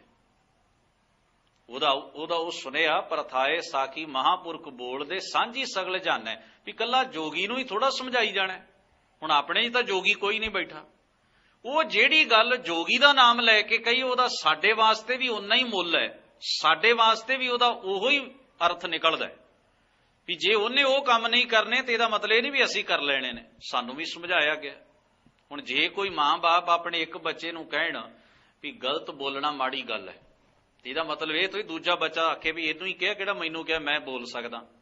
ਨਹੀਂ, ਉਹ ਸਾਂਝੀ ਗੱਲ ਸਾਰਿਆਂ ਉੱਤੇ ਲਾਗੂ ਹੋਏਗੀ। ਜੇ ਦੂਸਰਾ ਬੱਚਾ ਗਲਤ ਬੋਲੇਗਾ ਤੇ ਉਹਨੂੰ ਵੀ ਉਹੀ ਗੱਲ ਕਹਿਣੀ ਪਏਗੀ। ਸਚਾਈ ਤੇ ਚੰਗਿਆਈ ਸਭਨਾਂ ਵਾਸਤੇ ਇੱਕੋ ਜਿਹੀ ਹੁੰਦੀ ਹੈ, ਭਾਵੇਂ ਕੋਈ ਕਿਸੇ ਵੀ ਬਿਰਾਦਰੀ ਨਾਲ ਸੰਬੰਧ ਰੱਖਦਾ ਹੋਵੇ, ਭਾਵੇਂ ਕੋਈ ਕਿਸੇ ਵੀ ਵਕ ਧੜੇ ਨਾਲ ਸੰਬੰਧ ਰੱਖਦਾ। ਸਚਾਈ ਧੜਿਆਂ ਦੇ ਹਿਸਾਬ ਨਾਲ ਬਦਲਦੀ ਨਹੀਂ। ਪਰ ਹੁਣ ਤੁਸੀਂ ਗੌਰ ਕਰਨਾ, ਗੁਰੂ ਨਾਨਕ ਮਹਾਰਾਜ ਕਹਿਣ ਵੀ ਜਿਹੜੇ ਜੋਗੀ ਲੋਕ ਨੇ ਜਾਂ ਐਸੇ ਹੋਰ ਕੁਝ ਗਰੁੱਪ ਸਨ ਜਿਹੜੇ ਨਸ਼ਾ ਕਰਕੇ ਸਮਾਧੀਆਂ ਲਾਉਂਦੇ ਸਨ, ਮਹਾਰਾਜ ਨੇ ਉਹਨਾਂ ਨੂੰ ਕਿਹਾ ਵੀ ਇਹ ਤਾਂ ਬੇਵਕੂਫੀ ਹੈ, ਵੀ ਸਰੀਰ ਨੂੰ ਗਾਲਣ ਵਾਸਤੇ ਤੁਸੀਂ ਨਸ਼ੇ ਦਾ ਸੇਵਨ ਕਿਵੇਂ ਕਰ ਸਕਦੇ ਹੋ। ਹੁਣ ਜੋਗੀ ਨੂੰ ਕਿਹਾ ਜਾ ਰਿਹਾ, ਅਸੀਂ ਸਾਰੇ ਖੁਸ਼ ਹਾਂ ਜੇ ਇਹੀ ਗੱਲ ਸਾਨੂੰ ਕਹੀ ਜਾਵੇ ਕਿ ਨਸ਼ਾ ਨਹੀਂ ਕਰਨਾ। ਤੋਂ ਮੁਆਫ ਕਰਨਾ, ਬਹੁਤੇ ਧਰਮ ਸਥਾਨਾਂ ਤੇ ਬੈਨ ਹੈ ਵੀ ਤੁਸੀਂ ਸ਼ਰਾਬ ਦੀ ਗੱਲ ਨਹੀਂ ਕਰਨੀ, ਕਿਉਂਕਿ ਸਾਡੀ ਕਮੇਟੀ ਵੀ ਸ਼ਰਾਬ ਪੀਂਦੀ ਹੈ। ਤੇ ਜੇ ਤੁਸੀਂ ਇਹ ਗੱਲ ਕਰੋਗੇ, ਲੋਕ ਸਾਨੂੰ ਸਵਾਲ ਕਰਨਗੇ ਵੀ ਵੇਖੋ ਜੀ ਜਿਹੜੀ ਗੱਲ ਪ੍ਰਚਾਰਕ ਨੇ ਕਹੀ, ਗ੍ਰੰਥੀ ਸਿੰਘ ਨੇ ਕਹੀ, ਰਾਗੀ ਸਿੰਘ ਨੇ ਕਹੀ, ਉਹ ਤਾਂ ਤੁਹਾਡੀ ਕਮੇਟੀ ਤੇ ਢੁਕਦੀ ਹੈ। ਹੁਣ ਇਹ ਪ੍ਰੋਬਲਮ ਹੈ। ਅਸੀਂ ਆਪਣੀ ਈਗੋ ਨੂੰ ਬਦਲ ਨਹੀਂ ਸਕਦੇ, ਛੱਡ ਨਹੀਂ ਸਕਦੇ। ਗੁਰਮਤ ਬਦਲ ਸਕਦੇ ਹਾਂ, ਧਰਮ ਬਦਲ ਸਕਦੇ ਹਾਂ। ਜਾਂ ਫਿਰ ਬਹੁਤਾਤ ਇਹ ਗੱਲ ਹੋਏਗੀ ਜੀ ਵੇਖੋ ਬਹੁਤਾਤ ਜਿਹੜੇ ਇੱਥੇ ਦਾਨੀ ਸੱਜਣ ਆਉਂਦੇ ਨੇ ਨਾ, ਉਹ ਸ਼ਰਾਬ ਪੀਂਦੇ ਨੇ, ਕਈਆਂ ਦੇ ਲਿਕਵਰ ਸਟੋਰ ਨੇ, ਤੁਸੀਂ ਇਹ ਗੱਲ ਨਹੀਂ ਇੱਥੇ ਕਰ ਸਕਦੇ, ਵਰਨਾ ਸਾਡੀ ਇਨਕਮ ਘਟ ਜਾਂਦੀ ਹੈ। ਇਨਕਮ ਵਧਣੀ ਚਾਹੀਦੀ ਹੈ, ਗੁਰਮਤ ਘਟ ਜਾਏ ਤੇ ਕੋਈ ਪ੍ਰੋਬਲਮ ਨਹੀਂ। ਹੁਣ ਇਹਨੂੰ ਭਾਈ ਸਾਹਿਬ ਜੀ ਨੇ ਇੱਕ ਬਚਨ ਦੇ ਵਿੱਚ ਕਿਹਾ, ਭਾਈ ਗੁਰਦਾਸ ਜੀ ਨੇ, ਆਪੋ ਧਾਪੀ ਹੋਏ ਕੈ ਨਿਆਰੇ ਨਿਆਰੇ ਧਰਮ ਚਲਾਵੇ। ਵੀ ਜਦੋਂ ਅਸੀਂ ਆਪਣੀ ਮਰਜ਼ੀ ਦਾ ਧਰਮ ਚਾਹੁੰਦੇ ਆ ਨਾ, ਆਪਣੀ ਮਰਜ਼ੀ ਦਾ ਧਰਮ ਦਾ ਮਤਲਬ ਤਾਂ ਹੈ ਵੀ ਜੋ ਮੈਂ ਹਾਂ ਮੈਨੂੰ ਤੁਸੀਂ ਸਰਟੀਫਿਕੇਟ ਦੇ ਦਿਓ ਵੀ ਮੈਂ ਧਾਰਮਿਕ ਹਾਂ, ਮੈਨੂੰ ਚੇਂਜ ਨਾ ਹੋਣਾ ਪਵੇ, ਬਦਲਣਾ ਨਾ ਪਵੇ। ਇਹੋ ਜਿਹਾ ਧਰਮ ਕਿਸੇ ਦਾ ਕੀ ਸਵਾਰ ਸਕਦਾ ਹੈ? ਇਹੋ ਜਿਹਾ ਧਰਮ ਕਿਸੇ ਦਾ ਕੀ ਭਲਾ ਕਰ ਸਕਦਾ ਵੀ ਮੈਂ ਜਿਹੋ ਜਿਹਾ ਹਾਂ ਬਸ ਮੈਨੂੰ ਸਰਟੀਫਿਕੇਟ ਮਿਲ ਜਾਣਾ ਚਾਹੀਦਾ ਵੀ ਮੈਂ ਧਾਰਮਿਕ ਹਾਂ। ਤਬਦੀਲੀ, ਬਦਲਣਾ, ਆਪਣੇ ਆਪ ਨੂੰ ਥੋੜਾ ਬਹੁਤ ਚੇਂਜ ਕਰਨਾ, ਇਹਦੀ ਮੈਨੂੰ ਲੋੜ ਨਹੀਂ। ਹੁਣ ਇਹੋ ਜਿਹੇ ਧਰਮ ਦਾ ਮੁਖੌਟਾ ਅਸੀਂ ਪਾ ਲਈਏ, ਸਰਟੀਫਿਕੇਟ ਲੈ ਵੀ ਲਈਏ, ਪਰ ਸਵਾਲ ਇਹ ਵੀ ਇਹੋ ਜਿਹੇ ਧਰਮ ਨੂੰ ਤਾਂ ਤੁਸੀਂ ਮੱਥੇ ਹੀ ਟੇਕ ਸਕਦੇ ਹੋ, ਕੋਈ ਤਬਦੀਲੀ ਤਾਂ ਉਹ ਪੈਦਾ ਕਰ ਨਹੀਂ ਸਕਦਾ। ਧਰਮ ਤੇ ਉਹ ਹੈ ਜਿਹੜਾ ਪਲ ਪਲ ਸਾਨੂੰ ਜਿਉਣ ਦੀ ਜਾਚ ਦਿੰਦਾ ਹੈ, ਸਿਖਾਉਂਦਾ ਹੈ, ਬਦਲਦਾ ਹੈ। ਬੜੀ ਪਿਆਰੀ ਗੱਲ ਗੁਰੂ ਗੋਬਿੰਦ ਸਿੰਘ ਸਾਹਿਬ ਦੇ ਜੀਵਨ ਵਿੱਚ ਆਉਂਦੀ ਹੈ। ਪਹਾੜੀ ਰਾਜਿਆਂ ਦਾ ਪ੍ਰੋਹਿਤ ਪਰਮਾਨੰਦ ਪੰਡਤ, ਉਹ ਦਰਬਾਰੀ ਵੀ ਸੀ, ਸਲਾਹਕਾਰ ਵੀ ਸੀ ਤੇ ਰਾਜ ਪ੍ਰੋਹਿਤ ਵੀ ਸੀ, ਕਹਿਲੂਰ ਰਿਆਸਤ ਦਾ। ਸਤਿਗੁਰੂ ਗੁਰੂ ਗੋਬਿੰਦ ਸਿੰਘ ਸਾਹਿਬ ਮਹਾਰਾਜ ਦੇ ਕੋਲ ਆਉਂਦਾ ਤੇ ਕਹਿਣ ਲੱਗਿਆ ਜੀ ਮੈਂ ਪਹਾੜੀ ਰਾਜਿਆਂ ਦੀ ਤਰਫ ਤੋਂ ਉਹਨਾਂ ਵੱਲੋਂ ਤੁਹਾਡੇ ਕੋਲ ਇੱਕ ਬੇਨਤੀ ਲੈ ਕੇ ਆਇਆ, ਗੁਜ਼ਾਰਿਸ਼ ਲੈ ਕੇ ਆਇਆ, ਉਹਨਾਂ ਦਾ ਇੱਕ ਸੁਨੇਹਾ ਹੈ ਤੁਹਾਡੇ ਵਾਸਤੇ। ਮਹਾਰਾਜ ਨੇ ਪੁੱਛਿਆ ਵੀ ਦੱਸੋ। ਉਹਨੇ ਦੋ ਤਿੰਨ ਗੱਲਾਂ ਕਹੀਆਂ। ਕਹਿਣ ਲੱਗਿਆ ਜੀ ਪਹਾੜੀ ਰਾਜੇ ਖੰਡੇ ਕੀ ਪੌਲ ਛਕ ਕੇ ਖਾਲਸਾ ਪੰਥ ਵਿੱਚ ਸ਼ਾਮਲ ਹੋਣਾ ਚਾਹੁੰਦੇ ਨੇ। ਗੁਰੂ ਗੋਬਿੰਦ ਸਿੰਘ ਸਾਹਿਬ ਮਹਾਰਾਜ ਕਹਿਣ ਲੱਗੇ ਵੀ ਬੜੀ ਖੁਸ਼ੀ ਦੀ ਗੱਲ ਹੈ, ਗੁਰੂ ਨਾਨਕ ਦੇ ਦਰ ਦੇ ਦਰਵਾਜ਼ੇ ਤੇ ਸਭਨਾਂ ਲਈ ਖੁੱਲੇ ਨੇ, ਕੋਈ ਭੇਦਭਾਵ ਨਹੀਂ ਇੱਥੇ, ਜੋ ਜਿਸ ਤਰ੍ਹਾਂ ਚਾਹੇ ਆ ਸਕਦਾ। ਹੁਣ ਜਦੋਂ ਇਹ ਗੱਲ ਗੁਰੂ ਸਾਹਿਬ ਜੀ ਨੇ ਕਹੀ ਤੇ ਪ੍ਰੋਹਤ ਪਰਮਾਨੰਦ ਨੇ ਅਗਲੀ ਗੱਲ ਕਹੀ। ਕਹਿਣ ਲੱਗਿਆ ਮਹਾਰਾਜ ਪਰ ਉਹਨਾਂ ਦੀਆਂ ਕੁਝ ਸ਼ਰਤਾਂ ਨੇ। ਹੁਣ ਸਤਿਗੁਰੂ ਗੰਭੀਰ ਹੋਏ, ਜਿਹੜੀ ਗੱਲ ਅਸੀਂ ਕਰਦੇ ਹਾਂ ਨਾ ਆਮ ਜੀਵਨ 'ਚ, ਉਹੀ ਗੱਲ ਹੁਣ ਕੀ ਕਹਿਣ ਲੱਗਾ ਜੀ ਉਹਨਾਂ ਦੀਆਂ ਕੁਝ ਸ਼ਰਤਾਂ ਨੇ। ਸਤਿਗੁਰੂ ਬੜੇ ਗੰਭੀਰ ਚਿੱਤ ਹਜ਼ੂਰ ਵਿਚਾਰਦੇ ਨੇ। ਖੈਰ ਪੁੱਛਿਆ ਵੀ ਕੀ ਸ਼ਰਤਾਂ ਨੇ? ਕਹਿਣ ਲੱਗੇ ਜੀ ਉਹਨਾਂ ਦੀਆਂ ਤਿੰਨ ਸ਼ਰਤਾਂ ਨੇ। ਇੱਕ ਤਾਂ ਇਹ ਵੀ ਅੰਮ੍ਰਿਤ ਛਕ ਕੇ ਖੰਡੇ ਕੀ ਪਾਉ ਲੈ ਕੇ ਉਹ ਆਪਣੇ ਪਿਤਰੀ ਕਰਮ ਨਹੀਂ ਛੱਡਣਗੇ। ਪਿਤਰੀ ਕਰਮ ਨਹੀਂ ਛੱਡਣਗੇ। ਪਿਤਰੀ ਕਰਮ ਦਾ ਮਤਲਬ ਹੁੰਦਾ ਹੈ ਵੀ ਜੇ ਉਹ ਪਹਿਲੋਂ ਤੋਂ ਜਨੇਊ ਪਾਉਂਦੇ ਆਏ ਨੇ ਤੇ ਉਹ ਵੀ ਪਾਉਣਗੇ, ਜੇ ਮੁੰਡਨ ਕਰਦੇ ਨੇ ਤੇ ਉਹ ਕਰਨਗੇ, ਜੋ ਉਹਨਾਂ ਦੀ ਕੁਲਾ ਰੀਤ ਹੈ ਉਹ ਨਿਭਾਉਣਗੇ ਉਹ। ਠੀਕ ਹੈ। ਦੂਸਰੀ ਸ਼ਰਤ ਕੀ ਹੈ? ਕਹਿਣ ਲੱਗੇ ਜੀ ਉਹ ਇਹਨਾਂ ਨੀਚਾਂ ਦੇ ਨਾਲ, ਯਾਨੀ ਕਿ ਨੀਵੀਆਂ ਜਾਤਾਂ ਵਾਲੇ ਲੋਕਾਂ ਨਾਲ ਖੰਡੇ ਕੀ ਪੌਲ ਨਹੀਂ ਛਕਣਗੇ, ਉਹਨਾਂ ਲਈ ਵੱਖਰਾ ਪ੍ਰਬੰਧ ਕਰਨਾ ਹੋਏਗਾ। ਜਦੋਂ ਇਹ ਦੂਸਰੀ ਗੱਲ ਮਹਾਰਾਜ ਨੇ ਸੁਣੀ, ਸਤਿਗੁਰੂ ਨੇ ਬੜੀ ਗੰਭੀਰਤਾ ਨਾਲ ਉੱਤਰ ਦਿੱਤਾ, ਪ੍ਰੋਹਤ ਜੀ ਤੁਸੀਂ ਆਏ ਹੋ ਉਹਨਾਂ ਦਾ ਸੁਨੇਹਾ ਲੈ ਕੇ, ਅਸੀਂ ਤੁਹਾਡਾ ਇਸ ਗੱਲੋਂ ਤਿਰਸਕਾਰ ਨਹੀਂ ਕਰਾਂਗੇ, ਪਰ ਤੁਸੀਂ ਜਿਹੜੀ ਗੱਲ ਕਹਿ ਦਿੱਤੀ ਹੈ ਨਾ ਇਹ ਤਿਰਸਕਾਰ ਕਰਵਾਉਣ ਵਾਲੀ ਕਹਿ ਦਿੱਤੀ ਹੈ। ਤੁਹਾਨੂੰ ਇਹ ਬਚਨ ਆਪਣੀ ਜ਼ਬਾਨ ਤੋਂ ਕਹਿਣਾ ਨਹੀਂ ਸੀ ਚਾਹੀਦਾ। ਪਹਿਲੀ ਤੇ ਗੱਲ ਇਹ ਸੁਣੋ ਕਿ ਗੁਰੂ ਦੀ ਮੰਨ ਕੇ ਹੀ ਕੋਈ ਸਿੱਖ ਬਣਦਾ ਹੈ, ਆਪਣੀ ਮਨਵਾ ਕੇ ਕੋਈ ਸਿੱਖ ਨਹੀਂ ਬਣਦਾ। ਸਿੱਖੀ ਦਾ ਪਹਿਲਾ ਅਸੂਲ ਹੈ ਵੀ ਇੱਥੇ ਗੁਰੂ ਦੇ ਹੁਕਮ ਨੂੰ ਸਿੱਖ ਮੰਨਦਾ ਤੇ ਫੋਲੋ ਕਰਦਾ ਹੈ। ਬਾਣੀ ਦਾ ਆਪਾਂ ਬਚਨ ਪੜ੍ਹਦੇ ਹਾਂ, ਗੁਰਸਿੱਖ ਮੀਤ ਚਲੋ ਗੁਰ ਚਾਲੀ, ਜੋ ਗੁਰ ਕਹੈ ਸੋਈ ਭਲ ਮਾਨੋ, ਹਰ ਹਰ ਕਥਾ ਨਿਰਾਲੀ। ਇੱਥੇ ਸ਼ਰਤ ਗੁਰੂ ਦੀ ਹੈ, ਸਿੱਖ ਦੀ ਨਹੀਂ। ਸਿੱਖ ਨੇ ਉਸ ਸ਼ਰਤ ਨੂੰ ਮੰਨਣਾ ਹੈ। ਜਿਹੜਾ ਸਿੱਖ ਆਪਣੇ ਗੁਰੂ ਨਾਲ ਸ਼ਰਤ ਰੱਖਦਾ ਹੈ ਨਾ, ਇਹਦਾ ਮਤਲਬ ਉਹ ਸਿੱਖ ਬਣਨ ਲਈ ਤਿਆਰ ਨਹੀਂ, ਉਹ ਗੁਰੂ ਦਾ ਵੀ ਗੁਰੂ ਬਣਨਾ ਚਾਹੁੰਦਾ ਹੈ। ਇਹ ਗੁਰੂ ਮੇਰੀ ਮੰਨ ਕੇ ਚੱਲੇ, ਮੈਨੂੰ ਗੁਰੂ ਦੀ ਗੱਲ ਮੰਨਣ ਵਿੱਚ ਅੜਚਣ ਹੈ। ਉਹ ਹੰਕਾਰਿਆ ਹੋਇਆ ਹੈ, ਉਹਦੇ ਅੰਦਰ ਈਗੋ ਇੰਨੀ ਹੈ ਵੀ ਉਹ ਗੁਰੂ ਨੂੰ ਆਪਣੀ ਗੱਲ ਮਨਵਾਉਂਦਾ ਵੀ ਮਹਾਰਾਜ ਤੁਸੀਂ ਐਵੇਂ ਕਰ ਲਓ, ਮੈਨੂੰ ਆਪਣਾ ਆਪ ਬਦਲਣ ਦੀ, ਚੇਂਜ ਕਰਨ ਦੀ ਲੋੜ ਨਹੀਂ। ਖੈਰ ਮਹਾਰਾਜ ਨੇ ਕਿਹਾ ਜਿਹੜੀਆਂ ਤੁਸੀਂ ਦੋ ਗੱਲਾਂ ਕਹੀਆਂ ਨੇ, ਪਹਿਲੀ ਗੱਲ ਪਿਤਰੀ ਕਰਮ ਦੀ, ਉਹ ਤਾਂ ਬਦਲਨੇ ਪੈਣਗੇ, ਸਿੱਖੀ ਇੱਥੋਂ ਹੀ ਪੈਦਾ ਹੁੰਦੀ ਹੈ। ਤੇ ਦੂਸਰੀ ਗੱਲ ਤੁਸੀਂ ਬੇਹੱਦ ਜ਼ਿਆਦਾ ਬੇਸ਼ਰਮੀ ਵਿੱਚੋਂ ਆਖੀ ਹੈ, ਤੁਸੀਂ ਰੱਬ ਦੇ ਪੈਦਾ ਕੀਤੇ ਹੋਏ ਬੰਦਿਆਂ ਨੂੰ ਨੀਚ ਕਿਹਾ ਤੇ ਖਾਸ ਤੌਰ ਉੱਤੇ ਉਹਨਾਂ ਸਿੱਖਾਂ ਨੂੰ ਨੀਚ ਆਖਿਆ। ਅਸੀਂ ਤੁਹਾਡੀ ਇਸ ਗੱਲ ਨਾਲ ਕਤਈ ਸਹਿਮਤ ਨਹੀਂ। ਸਾਨੂੰ ਇਹ ਪ੍ਰਵਾਨ ਹੈ ਵੀ ਅਸੀਂ ਪਹਾੜੀ ਰਾਜਿਆਂ ਨੂੰ ਪੰਥ ਵਿੱਚ ਸ਼ਾਮਲ ਨਾ ਕਰੀਏ, ਪਰ ਸਾਨੂੰ ਇਹ ਕਤਈ ਪ੍ਰਵਾਨ ਨਹੀਂ ਵੀ ਤੁਸੀਂ ਰੱਬ ਦੇ ਬੰਦਿਆਂ ਨੂੰ ਨੀਚ, ਅਛੂਤ ਤੇ ਹੋਰ ਇਹੋ ਜਿਹੇ ਸ਼ਬਦਾਂ ਦੇ ਨਾਲ ਉਹਨਾਂ ਦੀ ਬੇਪਤੀ ਕਰੋ। ਉਹ ਵੀ ਰੱਬ ਦੇ ਬੰਦੇ ਹਨ, ਔਰ ਜਦੋਂ ਉਹਨਾਂ ਨੇ ਸਿੱਖੀ ਦੇ ਦਰ ਉੱਤੇ ਆ ਕੇ ਗੁਰੂ ਨਾਨਕ ਦੀ ਸਿੱਖੀ ਨੂੰ ਕਬੂਲ ਕਰ ਲਿਆ, ਉਹ ਵੀ ਬਾਕੀ ਸਭਨਾਂ ਵੱਤ ਇੱਕੋ ਜਿਹੇ ਹਨ। ਇੱਥੇ ਕੋਈ ਨੀਚ ਨਹੀਂ ਹੈ, ਇੱਥੇ ਕੋਈ ਉੱਚ ਨਹੀਂ ਹੈ, ਇੱਥੇ ਕੋਈ ਉੱਚਾ ਨਹੀਂ, ਕੋਈ ਨੀਵਾਂ ਨਹੀਂ, ਸਭ ਬਰਾਬਰ ਨੇ ਔਰ ਸਭਨਾਂ ਦਾ ਸਨਮਾਨ ਇੱਕੋ ਜਿਹਾ ਹੈ। ਕਲਗੀਧਰ ਮਹਾਰਾਜ ਨੇ ਆਖਿਆ ਆਪਣੇ ਰਾਜਿਆਂ ਨੂੰ ਜਾ ਕੇ ਕਹਿ ਦੇਣਾ ਕਿ ਤੁਹਾਨੂੰ ਕਤਈ ਅਸੀਂ ਐਸੇ ਸਿੱਖਾਂ ਦੇ ਨਾਲ ਬਿਠਾਉਣ ਲਈ ਤਿਆਰ ਨਹੀਂ, ਤੁਸੀਂ ਇਹਨਾਂ ਨਾਲ ਕੀ ਬਹਿਣਾ, ਤੁਸੀਂ ਇਹਨਾਂ ਨਾਲ ਬਹਿਣ ਦੇ ਯੋਗ ਨਹੀਂ ਹੋ। ਕਮਾਲ ਦੀ ਖੇਡ ਹੈ। ਜਿਹੜੇ ਲੋਕ ਮਿਹਨਤ ਕਰਕੇ ਅਨਾਜ ਪੈਦਾ ਕਰਦੇ ਨੇ ਤੇ ਰਾਜਿਆਂ ਦੇ ਸੋਨੇ ਦੇ ਭਾਂਡਿਆਂ ਵਿੱਚ ਉਹ ਪਕਵਾਨ ਸਜਦੇ ਨੇ, ਉਹ ਅਨਾਜ ਤੇ ਚੰਗਾ ਹੈ ਪਰ ਪੈਦਾ ਕਰਨ ਵਾਲਾ ਨੀਚ ਹੈ। ਉਹਨਾਂ ਦੇ ਬਣਾਏ ਹੋਏ ਭਾਂਡਿਆਂ ਵਿੱਚ ਖਾਧਾ ਜਾ ਸਕਦਾ ਹੈ, ਪਰ ਭਾਂਡੇ ਬਣਾਉਣ ਵਾਲੇ ਹੱਥ ਨੀਚ ਹੋ ਗਏ। ਉਹਨਾਂ ਦੀਆਂ ਬਣਾਈਆਂ ਪਕਾਈਆਂ ਤੇ ਸਵਾਰੀਆਂ ਇੱਟਾਂ ਦੇ ਨਾਲ ਮਹਿਲ ਬਣਦੇ ਨੇ, ਉਹਨਾਂ ਮਹਿਲਾਂ 'ਚ ਅਮੀਰ ਲੋਕ ਰਹਿੰਦੇ ਨੇ, ਪਰ ਜਿਨ੍ਹਾਂ ਨੇ ਉਹ ਸਾਰਾ ਕ੍ਰੀਏਟ ਕੀਤਾ, ਬਣਾਇਆ, ਉਹਨਾਂ ਨੂੰ ਵਿਚਾਰਿਆਂ ਨੂੰ ਨੀਚ ਕਿਹਾ ਜਾ ਰਿਹਾ ਹੈ। ਹੈਰਾਨੀ ਦੀ ਖੇਡ ਹੈ ਵੀ ਉਹਨਾਂ ਲੋਕਾਂ ਦਾ ਬੁਣਿਆ ਹੋਇਆ ਕੱਪੜਾ ਪਹਿਨ ਕੇ ਬਾਦਸ਼ਾਹ ਆਪਣਾ ਨੰਗੇਜ ਢੱਕਦੇ ਨੇ, ਪਰ ਬਣਾਉਣ ਵਾਲੇ ਹੱਥ ਜਿਹੜੇ ਨੇ ਉਹ ਨੀਚ ਨੇ, ਅਛੂਤ ਨੇ। ਕਿੱਡੀ ਹੈਰਾਨੀ ਦੀ ਖੇਡ ਹੈ। ਇੱਥੇ ਜੇ ਕਿਸੇ ਦੀ ਕੀਮਤ ਨਹੀਂ ਨਾ ਤੇ ਬੰਦੇ ਦੀ ਹੀ ਨਹੀਂ, ਬਾਕੀ ਸਭ ਚੀਜ਼ਾਂ ਦੀ ਕੀਮਤ। ਹਰ ਚੀਜ਼ ਦੀ ਅਸੀਂ ਇੱਕ ਕੀਮਤ ਬਣਾ ਕੇ ਰੱਖੀ, ਹਰ ਚੀਜ਼ ਸਾਨੂੰ ਚੰਗੀ ਤੇ ਸੁੱਚੀ ਲੱਗ ਰਹੀ ਹੈ, ਪਰ ਇੱਕ ਬੰਦੇ ਦੀ ਕੋਈ ਕੀਮਤ ਨਹੀਂ। ਉਹਨੂੰ ਨੀਚ ਕਹਿ ਦਿਓ, ਉਹਨੂੰ ਅਛੂਤ ਕਹਿ ਦਿਓ, ਉਹਨੂੰ ਢੇੜ ਕਹਿ ਦਿਓ, ਉਹਨੂੰ ਭੰਡੀ ਜਾਓ, ਉਹਨੂੰ ਨਿੰਦੀ ਜਾਓ, ਉਹਦਾ ਕਿਹੜਾ ਕੋਈ ਮੁੱਲ ਹੈ। ਗੁਰਮਤਿ ਕਹਿੰਦੀ ਨਹੀਂ, ਮਨੁੱਖੀ ਜੀਵਨ ਦਾ ਬਹੁਤ ਮੁੱਲ ਹੈ। ਸਭ ਤੋਂ ਪਹਿਲਾਂ ਉਹਦਾ ਆਦਰ ਕਰਨਾ ਸਿੱਖੋ। ਸਭ ਤੋਂ ਉੱਚਾ ਹੈ ਰੱਬ ਦਾ ਪੈਦਾ ਕੀਤਾ ਹੋਇਆ ਕੋਈ ਵੀ ਜੀਵਨ। ਜਿੰਨਾ ਚਿਰ ਤੁਸੀਂ ਉਸ ਜੀਵਨ ਦਾ ਸਤਿਕਾਰ ਕਾਇਮ ਨਹੀਂ ਕਰਦੇ, ਤੁਸੀਂ ਧਾਰਮਿਕ ਨਹੀਂ ਹੋ ਸਕਦੇ। ਜਿਵੇਂ ਹੁਣ ਤੁਸੀਂ ਅੰਦਾਜ਼ਾ ਲਾਓ ਨਾ, ਸਾਡੇ ਵਿੱਚ ਇਹ ਭਰਮ ਹੈ ਵੀ ਕਿਸੇ ਦੇ ਹੱਥੋਂ ਮੈਂ ਜੀ ਪ੍ਰਸ਼ਾਦ ਵੀ ਲੈ ਕੇ ਨਹੀਂ ਖਾਂਦਾ, ਮੈਂ ਤਾਂ ਇੰਨੀ ਸੋਚ ਰੱਖਦਾ। ਹੁਣ ਜੇ ਉਹਨਾਂ ਕਹੋ ਵੀ ਆਪ ਬਣਾ ਲਓ ਤੇ ਬਣਾ ਲੈਣਗੇ। ਹੁਣ ਉਹਨਾਂ ਨੂੰ ਭਲੇ ਪੁਰਖਾਂ ਨੂੰ ਇਹ ਪੁੱਛੋ ਵੀ ਪਸ਼ੂ ਦੇ ਸਰੀਰ ਚੋਂ ਨਿਕਲੇ ਦੁੱਧ ਦਾ ਘਿਓ ਬਣਦਾ ਹੈ, ਤੇ ਉਹ ਦੁੱਧ ਤੇ ਘਿਓ ਤੁਸੀਂ ਖਾ ਪੀ ਸਕਦੇ ਹੋ ਜਿਹੜਾ ਪਸ਼ੂ ਦੀ ਬੋਡੀ ਚੋਂ ਆਇਆ। ਉਹ ਬੰਦਾ ਵਿਚਾਰਾ ਜਿਹੜਾ ਬਣਾਉਣ ਵਾਲਾ ਉਹ ਨੀਚ ਹੋ ਗਿਆ। ਇਹ ਕਿਹੋ ਜਿਹਾ ਧਰਮ ਹੋਇਆ ਜਿੱਥੇ ਬੰਦਾ ਨੀਚ ਹੈ, ਪਸ਼ੂ ਦੇ ਸਰੀਰ ਚੋਂ ਨਿਕਲਿਆ ਹੋਇਆ ਚਰਬੀ ਰੂਪ ਵਿੱਚ ਜਿਹੜਾ ਦੁੱਧ ਹੈ ਉਹ ਸਾਰੇ ਦਾ ਸਾਰਾ ਅਸੀਂ ਖਾ ਪੀ ਸਕਦੇ ਹਾਂ। ਉਹ ਠੀਕ ਹੈ ਜੀ, ਉਹ ਸੁੱਚਾ ਹੈ। ਪਰ ਜੇ ਝੂਠਾ ਹੈ ਤੇ ਇੱਕ ਬੰਦਾ ਹੀ ਝੂਠਾ ਹੈ, ਭਾਵੇਂ ਉਹ ਲੱਖ ਸਾਫ਼ ਸਫਾਈ ਨਾਲ ਤਿਆਰ ਕਰਕੇ ਦੇਵੇ। ਹੁਣ ਇਹੋ ਜਿਹੇ ਧਰਮ ਦੀ ਪਾਲਣਾ ਜਿਹੜੇ ਕਰਦੇ ਨੇ ਉਹਨਾਂ ਨੂੰ ਮੁਬਾਰਕ, ਪਰ ਸਿੱਖੀ ਨਹੀਂ। ਕਲਗੀਧਰ ਮਹਾਰਾਜ ਦਾ ਜੀਵਨ ਪੜ੍ਹੋ। ਜਦੋਂ ਸਤਿਗੁਰੂ ਮਹਾਰਾਜ ਨੇ ਸਰਸਾ ਨਦੀ ਨੂੰ ਪਾਰ ਕੀਤਾ, ਉਹ ਇੱਕ ਮੁਸਲਮਾਨ ਸੇਵਕ ਦੇ ਘਰ ਵਿੱਚ ਕੋਟਲਾ ਪਿੰਡ ਵਿਖੇ ਠਹਿਰੇ। ਉਸਨੇ ਮਹਾਰਾਜ ਨੂੰ ਜਲ, ਪਾਣੀ, ਦੁੱਧ ਆਦਿਕ ਉਹਨਾਂ ਨੂੰ ਤੇ ਉਹਨਾਂ ਦੇ ਸਿੱਖਾਂ ਨੂੰ ਛਕਾਇਆ। ਜਿੱਥੇ ਜਿੱਥੇ ਵੀ ਗੁਰੂ ਮਹਾਰਾਜ, ਗਨੀ ਖਾਂ, ਨਬੀ ਖਾਂ ਕੌਣ ਸਨ, ਰਾਏ ਕੱਲਾ ਕੌਣ ਸੀ। ਹੁਣ ਐਸੇ ਸੱਜਣਾ ਦਾ ਇਤਿਹਾਸ ਨਾਲ ਕੋਈ ਜਦੋਂ ਵਾਸਤਾ ਹੀ ਨਹੀਂ ਤੇ ਕੀ ਸਮਝਾਓਗੇ ਤੁਸੀਂ ਕਿਸੇ ਮਨੁੱਖ ਨੂੰ।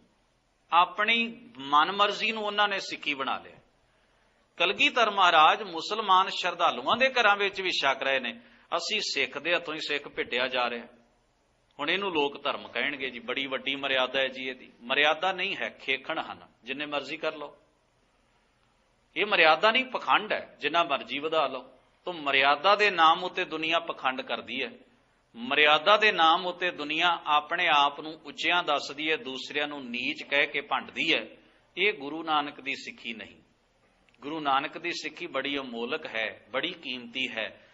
7ਵੇਂ ਪਾਤਸ਼ਾਹ ਧੰਨ ਗੁਰੂ ਹਰਿਰਾਏ ਸਾਹਿਬ ਮਹਾਰਾਜ ਨੇ ਘੋੜੇ ਦੀ ਕਾਠੀ ਤੇ ਬੈਠਿਆਂ ਹੋਇਆਂ ਇੱਕ ਗਰੀਬ ਮਾਈ ਦੇ ਕੋਲੋਂ ਪ੍ਰਸ਼ਾਦਾ ਮੰਗ ਕੇ ਛਕ ਲਿਆ ਸੀ। ਇਸ ਕਰਕੇ ਵੀ ਮਾਤਾ ਜੀ ਰੋਜ਼ ਆਉਂਦੇ ਸਨ ਗੁਰੂ ਦਰਬਾਰ ਵਿੱਚ ਤੇ ਝਿਜਕ ਜਾਂਦੇ ਸਨ, ਮੈਂ ਆ ਸੁੱਕੇ 2 ਟੁੱਕੜ ਮਹਾਰਾਜ ਨੂੰ ਭੇਟ ਕਰਦੀ ਚੰਗੀ ਲੱਗਾਂਗੀ। ਮੈਂ ਇੱਕ ਗਰੀਬਣੀ ਮਜ਼ਦੂਰ ਤਬਕੇ ਨਾਲ ਸੰਬੰਧ ਰੱਖਣ ਵਾਲੀ, ਨਾ ਮੇਰੇ ਕੋਲ ਪਕਵਾਨ ਚੱਜਦਾ ਤੇ ਨਾ ਹੀ ਮੈਂ ਕੋਈ ਚੰਗੇ ਘਰਾਣੇ ਨਾਲ ਸੰਬੰਧ ਰੱਖਣ ਵਾਲੀ ਹਾਂ। ਝਿਜਕ ਜਾਂਦੀ। ਹਜ਼ੂਰ ਮਹਾਰਾਜ ਵੇਖਦੇ ਸਨ। ਇੱਕ ਦਿਨ ਉਹਦੇ ਦਰ ਦੇ ਅੱਗੋਂ ਦੀ ਲੰਘਦਿਆਂ ਹੋਇਆਂ, ਘਰ ਦੇ ਅੱਗੋਂ ਦੀ ਲੰਘਦਿਆਂ ਹੋਇਆਂ, ਪਾਤਸ਼ਾਹ ਘੋੜੇ ਦੇ ਉੱਤੇ ਸਵਾਰ ਸਨ। ਆਵਾਜ਼ ਦਿੱਤੀ, ਮਾਤਾ ਜੀ ਭੁੱਖ ਬਹੁਤ ਲੱਗੀ ਹੈ। ਮਾਤਾ ਨੂੰ ਜਦੋਂ ਗੁਰੂ ਮਹਾਰਾਜ ਦਰਵਾਜ਼ੇ ਤੇ ਖਲੋ ਕੇ ਕਹਿ ਰਹੇ ਨੇ, ਕਾਲੀ ਕਾਲੀ ਵਿੱਚ ਗਈ, ਅੱਜ ਤੇ ਪ੍ਰਸ਼ਾਦੇ ਵੀ ਸੁੱਕੇ ਸਨ, ਲੂਣ ਭੁੱਕਿਆ ਥੋੜਾ ਜਿਹਾ ਉੱਤੇ, ਲਿਆ ਕੇ ਉਸੇ ਤਰ੍ਹਾਂ ਹੀ ਪੂਣੇ ਸਮੇਤ ਫੜਾ ਦਿੱਤੇ। ਮਹਾਰਾਜ ਨੇ ਉੱਥੇ ਬਹਿ ਕੇ ਛਕ ਲਏ। ਅਗਲੇ ਦਿਨ ਸਿੱਖਾਂ ਨੇ ਪ੍ਰਸ਼ਾਦਾ ਨਾਲ ਲੈ ਲਿਆ। ਮਹਾਰਾਜ ਨੂੰ ਖੌਰੇ ਭੁੱਖ ਲੱਗਦੀ ਹੋਏਗੀ, ਇਸ ਵੇਲੇ ਸਾਨੂੰ ਪ੍ਰਬੰਧ ਰੱਖਣਾ ਚਾਹੀਦਾ। ਆਖਿਆ ਮਹਾਰਾਜ ਅੱਜ ਅਸੀਂ ਨਾਲ ਲਿਆਏ ਹਾਂ, ਜੇ ਜ਼ਰੂਰਤ ਪਵੇ ਤਾਂ। ਸਤਿਗੁਰਾਂ ਨੇ ਆਖਿਆ ਨਹੀਂ, ਇਹ ਕੋਈ ਵਕਤ ਹੀ ਨਹੀਂ ਛਕਣ ਦਾ। ਨਹੀਂ, ਕੱਲ ਤੁਸੀਂ ਛਕਿਆ, ਮੰਗ ਕੇ ਛਕਿਆ। ਮਹਾਰਾਜ ਕਹਿਣ ਲੱਗੇ ਉਹ ਭੁੱਖ ਇੱਕ ਵੱਖਰੀ ਕਿਸਮ ਦੀ ਹੈ, ਉਹਨੂੰ ਇਹਦੇ ਨਾਲ ਤੋਲਿਆ ਨਹੀਂ ਜਾ ਸਕਦਾ। ਇਹ ਹੈ ਗੁਰੂ ਨਾਨਕ ਦੀ ਸਿੱਖੀ। ਗੁਰੂ ਨਾਨਕ ਦਾ ਧਰਮ ਇਹਨਾਂ ਭਰਮਾਂ ਤੋਂ, ਪਖੰਡਾਂ ਤੋਂ, ਅੰਧ ਵਿਸ਼ਵਾਸਾਂ ਤੋਂ, ਇਹਨਾਂ ਕੈਟਾਗਰੀਆਂ ਤੋਂ ਬੜਾ ਵੱਖਰਾ ਹੈ। ਜਿਹੜਾ ਅੱਜ ਅਸੀਂ ਜੋ ਕੁਝ ਬਣਾ ਲਿਆ ਹੈ ਨਾ, ਇਹਦੇ 'ਚ ਧਰਮ ਘੱਟ ਹੈ, ਪਖੰਡ ਜ਼ਿਆਦਾ ਹੈ। ਹੁਣ ਜੇ ਤੁਸੀਂ ਇਹ ਗੱਲ ਕਹੋਗੇ ਜੀ ਚੌਧਰੀ ਤੁਹਾਨੂੰ ਟਿਕਣ ਦੇਣਗੇ, ਬਹੁਤ ਔਖਾ ਕੰਮ ਹੈ। ਕਿਉਂਕਿ ਹਰ ਵਰਗ ਸਾਡਾ, ਹਰ ਧੜਾ ਆਪਣੇ ਆਪ ਨੂੰ ਇਹ ਕਹਿ ਰਿਹਾ ਵੀ ਮੈਂ ਹੀ ਅਸਲ ਸਿੱਖ ਹਾਂ, ਬਾਕੀ ਸਭ ਨਕਲੀ ਨੇ। ਇਹ ਸੋਚ ਹੀ ਆਪਣੇ ਆਪ ਦੇ ਵਿੱਚ ਭੇਦਭਾਵ ਵਾਲੀ ਸੋਚ ਹੈ। ਇੱਥੇ ਤੇ ਗੁਰੂ ਘਰ ਦੇ ਘੋੜਿਆਂ ਨੂੰ ਘਾਹ ਪਾਉਣ ਵਾਲਾ ਵੀ ਬਰਾਬਰ ਦਾ ਮਾਣ ਪਾਉਂਦਾ ਹੈ ਗੁਰੂ ਨਾਨਕ ਦੇ ਦਰ ਦੇ ਉੱਤੇ। ਸਤਿਗੁਰੂ ਸੱਚੇ ਪਾਤਸ਼ਾਹ ਮਹਾਰਾਜ ਦਾ ਜੀਵਨ ਪੜ੍ਹ ਕੇ ਵੇਖੀ, ਉਹਨਾਂ ਦੇ ਜੀਵਨ 'ਚ ਇੰਨਾ ਪਿਆਰ ਹੈ, ਇੰਨੀ ਮੁਹੱਬਤ ਹੈ, ਹਰ ਮਨੁੱਖ ਦਾ ਇੰਨਾ ਅਦਬ ਤੇ ਸਤਿਕਾਰ ਹੈ। ਉਹ ਕਦਰਾਂ ਕੀਮਤਾਂ ਅਸੀਂ ਅੱਜ ਦਿਨੋਂ ਦਿਨ ਭੁੱਲਦੇ ਜਾ ਰਹੇ ਹਾਂ, ਸਾਨੂੰ ਵਿਸਰਦੀਆਂ ਜਾ ਰਹੀਆਂ ਨੇ। ਗੁਰੂ ਮਹਾਰਾਜ ਰਹਿਮਤ ਕਰਨ, ਸਤਿਗੁਰੂ ਧੰਨ ਗੁਰੂ ਅਮਰਦਾਸ ਮਹਾਰਾਜ ਕਹਿੰਦੇ ਨੇ, ਲੋਕ ਸ਼ਾਸਤਰਾਂ ਦੀ ਵਿਚਾਰਧਾਰਾ ਵਿੱਚ ਤੇ ਜੋਤਿਸ਼ ਦੇ ਵਹਿਮ ਭਰਮ ਤੇ ਅੰਧ ਵਿਸ਼ਵਾਸ ਵਿੱਚ ਫਸੇ ਪਏ ਨੇ। ਹਉਮੈ ਮੇਰਾ ਭਰਮੈ ਸੰਸਾਰ। ਹਉਮੈ ਦਾ ਮਤਲਬ ਹੈ ਆਪਣੀ ਨਿੱਜ ਦੀ ਈਗੋ ਦੇ ਉੱਤੇ ਸਾਰੀ ਕਹਾਣੀ ਖੜੀ ਹੈ। ਕਿੰਨਾ ਵੀ ਭਲੇ ਦੀ ਗੱਲ ਹੋਵੇ ਨਾ, ਜੇ ਮੇਰੀ ਈਗੋ ਮੇਰੀ ਹਉਮੈ ਨਾਲੋਂ ਟਕਰਾ ਗਈ ਤੇ ਮੈਂ ਉਹ ਕੰਮ ਹੋਣ ਹੀ ਨਹੀਂ ਦੇਣਾ। ਸਾਡੀ ਸੋਚ ਅੱਜ ਇੱਥੇ ਖੜੀ ਹੈ। ਗੌਰ ਕਰਿਓ, ਆਪਾਂ ਸਾਰੇ ਸਿੱਖ ਜਿੰਨੇ ਇੱਥੇ ਗੁਰੂ ਗ੍ਰੰਥ ਸਾਹਿਬ ਨੂੰ ਮੰਨਣ ਵਾਲੇ ਬੈਠੇ ਆ, ਆਪਾਂ ਕੋਈ ਚੰਗਾ ਕੰਮ ਕਰਨਾ ਹੋਵੇ, ਬਸ ਇੱਕ ਬੰਦੇ ਦੀ ਰਾਏ ਜੇ ਰਲਦੀ ਨਾ ਹੋਵੇ ਤੇ ਉਹਨੇ ਇਹ ਨਹੀਂ ਸੋਚਣਾ ਕਿ ਕੰਮ ਭਲੇ ਦਾ ਹੋ ਰਿਹਾ, ਚਲੋ ਜੇ ਮੇਰੀ ਰਾਏ ਨਹੀਂ ਵੀ ਰਲਦੀ ਤੇ ਆਪਾਂ ਚੁੱਪ ਹੀ ਰਹਿ ਲਈਏ। ਨਹੀਂ, ਉਹਨੇ ਚੁੱਪ ਵੀ ਨਹੀਂ ਰਹਿਣਾ, ਉਹਨੇ ਸਾਰਾ ਕੁਝ ਵਿਗਾੜਨ ਵਾਸਤੇ ਆਪਣਾ ਜ਼ੋਰ ਲਾ ਦੇਣਾ ਵੀ ਕੰਮ ਹੋਵੇ ਹੀ ਨਾ, ਕਿਉਂਕਿ ਮੈਨੂੰ ਅੱਗੇ ਨਹੀਂ ਲਾਇਆ, ਮੇਰੀ ਚੌਧਰ ਫਿਰ ਕਿੱਧਰ ਗਈ। ਇੱਕ ਤਾਂ ਹੁੰਦਾ ਵੀ ਜੇ ਮੇਰੀ ਰਾਏ ਮੈਂ